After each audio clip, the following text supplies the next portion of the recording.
Welcome to, or welcome back to, the Agatha May Detective Agency. I'm Agatha May, and in this video, we're taking a look at Suzie Skinner, John Paul Miller's alleged concubine, just to keep it biblical. Before Well, I get started into Susie's story, let me tell you that from what I've been able to find, she seems rather boring, bland, vanilla.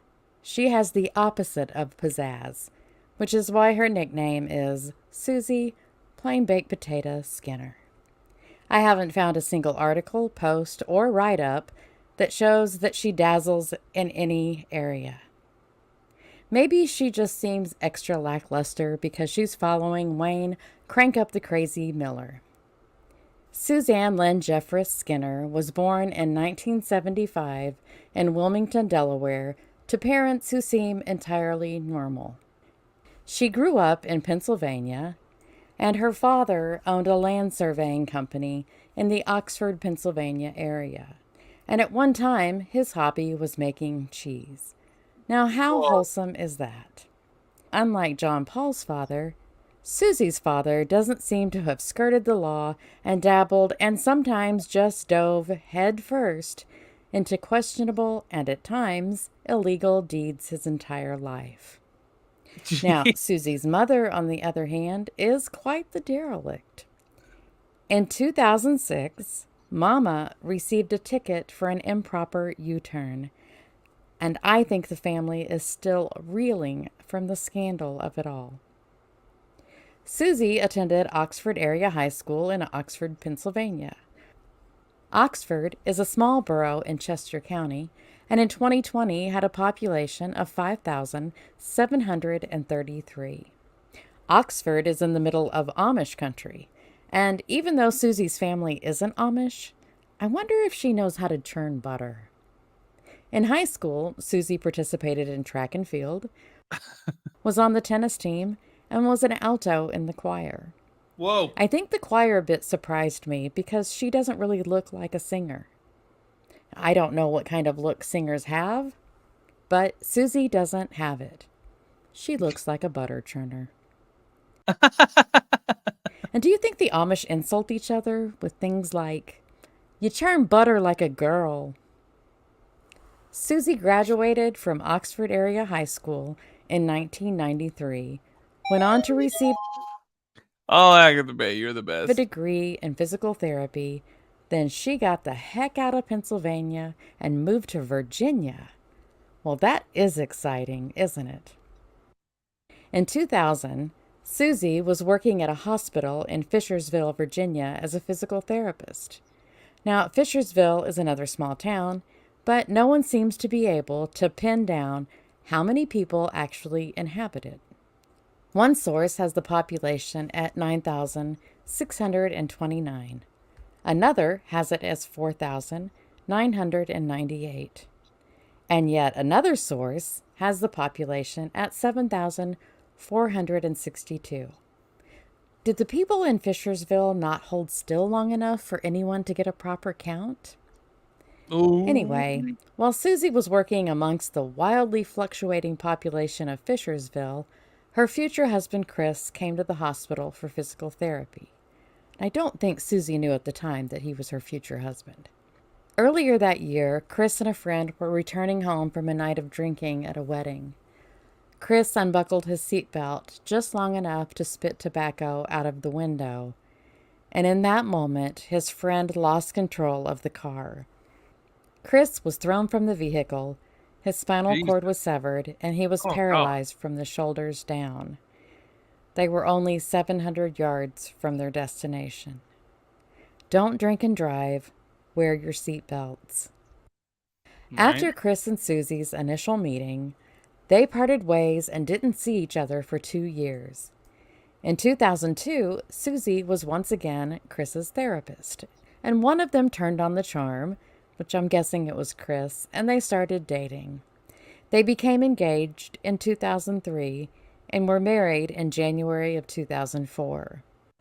Now, there was a blog post about Susie on Solid Rock Church's website that was taken down after Mica's death because they didn't want people to read about Susie. But the people at Solid Rock don't realize that websites can be archived, and people like me can go find the archived information. So in the post, Susie was recounting how Chris proposed to her. Quote, there was a handicap-accessible hiking trail in the mountains of Radford, and he proposed on this overlook.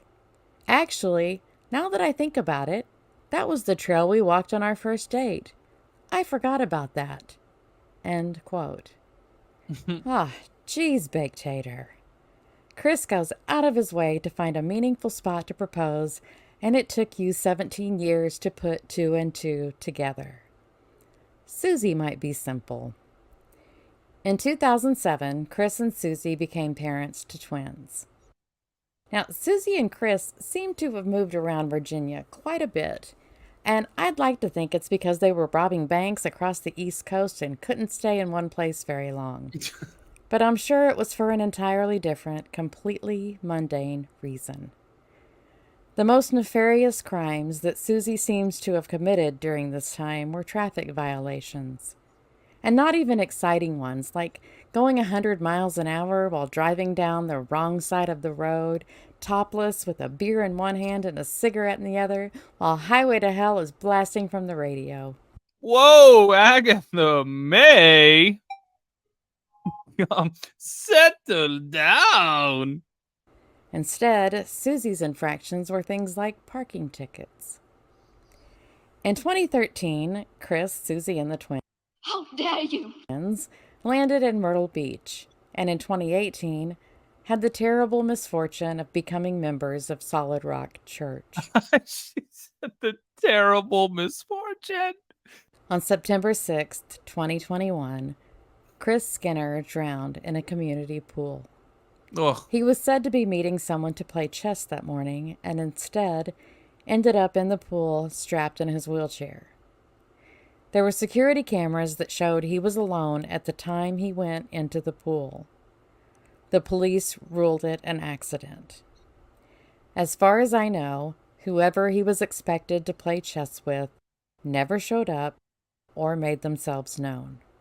After Chris's death, myorinews.com ran an article about a paddle out, which was a group of people on surfboards and paddleboards that paddled out into the ocean as a way to memorialize Chris.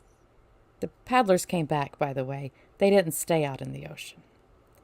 In the article, Susie was quoted as saying this about Chris. Quote, if he was having a good day, you knew it, and he was feeling fun and being funny. If he was having a bad day, you knew it, but you knew exactly why. He was so in touch with his thoughts and why he was feeling exactly the way he was feeling. It was really neat to talk to a person like that. End quote. So that's how Susie describes talking to her husband of 17 years. It was really neat. It was swell. Terry B, that's a good point. Terry says, chess. Wow, JP mentioned Mica playing chess with no one. Yeah, you remember that? That was one of the things he said that she was doing. That's a good catch right there. It was nifty. It was apt. In the same article, Susie also had the following to say about Chris's death. It's hard and it's emotional. Well, way to bare your soul, Susie. That's not how I expect anyone to talk about their spouse suddenly dying. I would expect sentiments hard like, and emotional. I'm devastated, I'm crushed, I'm torn, my heart is broken, I miss him so much, I'm still in shock. But Susie just tells everyone it's emotional. Maybe she just isn't good with expressing emotion. Or maybe she's a cyborg. There's been speculation as to whether or not Chris's death was suspicious. But I'll let I thought she was going to say there's been speculation on whether or not she's a cyborg. John Paul's first wife, Allison, start this conversation. Now, Allison has recently filed for a custody change with John Paul. In an affidavit, she alleges that in 2021, quote, JP began spending time with his now paramour, Susie, who was the mother of the boys that play on our son's soccer team. JP began using our son to facilitate times he could spend with Susie, which our children were well aware of. Their friends talked about it, and it caused them a tremendous amount of embarrassment. When Mm. I learned that JP was exposing our children to yet another one of his adulterous affairs, I confronted JP and Susie and told them not to let it happen again. JP called me the day Susie's husband died in an alleged drowning accident, extremely upset and asking me to pray, which was incredibly bizarre.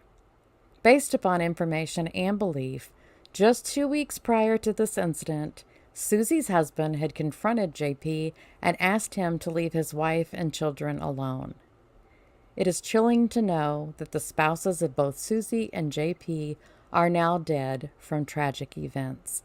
Mm. End quote. Now, I don't think we even need to read between the lines to grasp that Allison might be worried that Chris's death was not an accident and that JP or Susie or both might have had something to do with it. And this is a Damn. woman who was married to John Paul for 16 years, so she knows him. Now, there isn't any evidence that I know of that showed that Chris's death was anything other than an accident. And if Mica was still alive, I don't think anyone would question Chris's drowning. But things are different now, aren't they? The day before Chris Skinner's death, John Paul preached a sermon where he said the following, quote, I can't tell you how many people in this church have been abused by somebody that was supposed to love them and protect them, and it Mm. causes them to hold back who God made them to be. And they feel like, and I gave this analogy last week, you feel like you're drowning, and that person is, every time you come up for air, they're pushing you back down underwater. End quote. Jeez. When looking into Chris's death, I came across the probate filing. Now, Uh-oh. I'll be the first to admit that I am not well versed in probate law, but I did find something I think is odd on the records. On their probate records, Horry County has a non probate column and a probate column. So, assets, such as real estate that might not be subject to probate, would go in the non probate column. Now, Susie and Chris's house, which they owned, isn't listed as an asset in either column. In fact, her only assets listed were other for $25,000. Fun fact, in South Carolina, $25,000 is also the threshold for determining if an estate goes to probate or not. Well, that's just downright uncanny. Less than Whoa. 3 years after Chris Skinner's death, like Chris, Mica's body was found in water. Angie, thank you. John Paul preached both memorial services. After photos of Susie and John Paul at dinner 4 days after Mica's death were published, Susie released the following statement, quote, he is my friend. His wife died 4 days ago, and he had no one to eat with. He asked some people to sit with him, but no one could go. So when he asked if I could go, I went. We've been friends for years. It wasn't a date. People also said he killed his wife, but we think she called the police before she did that and said she bought a gun and wanted to kill herself and wanted to make sure they could Oh, my word. ping her phone so her family could find her body. This is from the nurse at the hospital. Then she did it. She has attempted suicide before. She is schizophrenic, bipolar, and has dependent personality disorder. She put herself off her medication starting in December, against her doctor's orders and JP's wishes, and even texted her family to tell them she was doing it. This is the longest she has ever been off lithium since being diagnosed in 2017. How the hell would she know all of that? That sounds like a script. That sounds like somebody just said, hey, here, say this. Memorize this. This is exactly what you need to say. Not saying anybody did. I'm just saying, in my opinion, that sounds like something that's scripted. So many details. How would you know any of that stuff? A few What do y'all think? Thumbs up, you agree? Thumbs down? Nah. weeks ago, she threw a belt out of the car while driving on KD allegedly, exactly. the highway because she thought it was a snake. She was recently playing chess alone and talking to herself, and when they asked her what she was doing, she said playing chess with the demon. She was very, not extremely, mentally ill. And the people who post things like this on social media haven't spoken to her or JP in years. They were part of his first church that ended in 2015. So none of that is what people make it look like. End quote. Well, that's a lot to unpack. But let's start with why JP feels he needs to hide his phone screen from side chick.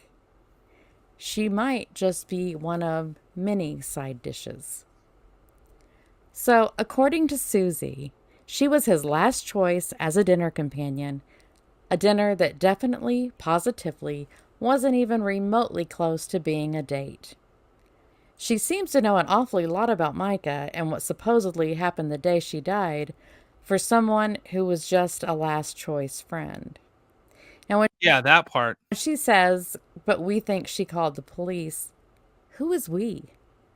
Are there two of you, Susie? Did you absorb a twin in the womb and still feel that he or she is with you? I'm going to guess the we is her and John Paul. I'm also going to Yup. guess that Susie is just regurgitating the same list of diagnoses that John Paul spouts. That's suspicious. That's weird. When telling about the belt, who is they? Why is Susie using so many vague pronouns?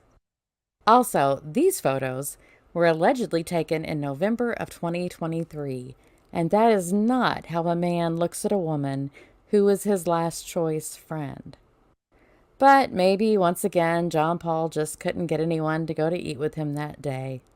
You're such They're not even eating. That's like a Starbucks. They're sitting there on a computer. a last choice pal, Suze. And I believe Mica actually did say that she was playing chess with the demon, but I think she said it in reference to John Paul. I think he knows that too, and that's why he's trying to make it sound like she literally thought she was playing chess with the demon. He's the demon Ooh. and was playing games with her, Yup. and she was trying to stay a couple of steps ahead. I'm sure it's just a coincidence that chess is mentioned in both spouses' deaths. Yeah. That part is When weird. Susie said she was very not mentally ill, I think she actually meant to say she was very, if not extremely, mentally ill. Strange how those little slips peek through. Also, when Susie says that the people that are talking about John Paul are from his old church, she is incorrect. John Paul didn't have two churches, just two buildings. Well, actually, three buildings. It's always been the same church. There were people from the old location that moved to his new location with them, but that was in 2013. And I have talked to several of these people. I've also looked at the website archives, and the only difference in the website between 2015 and 2016 is that the photo of John Paul and Allison that was on the homepage in 2015 was changed to just photos of John Paul in 2016. Now, he might have stepped down from preaching for a short time, but from the looks of it, that was just so he'd have time to stalk and harass Allison. This is also the time when John Paul confessed to the church that he had had inappropriate encounters with underage girls at the church. He was supposed to get counseling, but Allison states in her child custody filing that she doesn't think he ever did. The elders of the church wanted him to step down, but he owns the building. He owns the church, and much like his father, he isn't going to let anyone tell him what to do. Prior to Mica's death, Susie's daughter had posted a photo of notes she had written about John Paul and Susie's relationship, the relationship that Susie says doesn't exist. In the notes, her daughter is praying that John Paul will change his ways and that Susie will stop seeing him. Neither Damn. of those things have happened. The notes also indicate that while Susie might be as bland as white rice that is still a little crunchy and still has some water in the bottom of the pan because someone didn't cook it correctly, she doesn't seem to have a problem lying to the world. I don't know what Susie sees in Pee-wee the Monkey Boy, but her daughter seems to be a much better judge of character than she is. Agatha. Pee-wee the Monkey Boy! Given the allegations of JP's proclivity for young girls, I'd be concerned that he is more interested in Susie's daughter than in Susie. She needs to be a good mother and dump the little weasel. Damn. In reading about Susie and Chris's story, Susie often mentions that she appreciated Chris's openness and honesty. Well, her taste in men has drastically changed, hasn't it? As an Whoa. armchair psychologist, I wonder if Susie embraced the role of a martyr during her years of caring for Chris, and now feels as though she deserves some excitement after her years of servitude. I think that would be completely understandable. But if this is the case, there are so many other ways to live an exciting life without stooping to the level of John Paul. Can she not really see who he is? Is she blinded by love? Or is she as unprincipled as he is? Inquiring minds want to know, Suze. How does she go from being someone that Chris described as, quote, goody-goody, to being someone that chooses to become involved with the likes of John Paul? The choices she makes in the next few months are going to heavily affect the rest of her life. Mm-hmm. Her children will soon be making their way into the world, and if she can't make a healthy decision for herself, she needs to do it for them. And if she can't do it for them, then we'll know that she actually is a perfect match for John Paul Miller. As far as I know, Suzie Skinner is not being investigated for any crime and is not a person of interest in any investigation. She is innocent until proven guilty.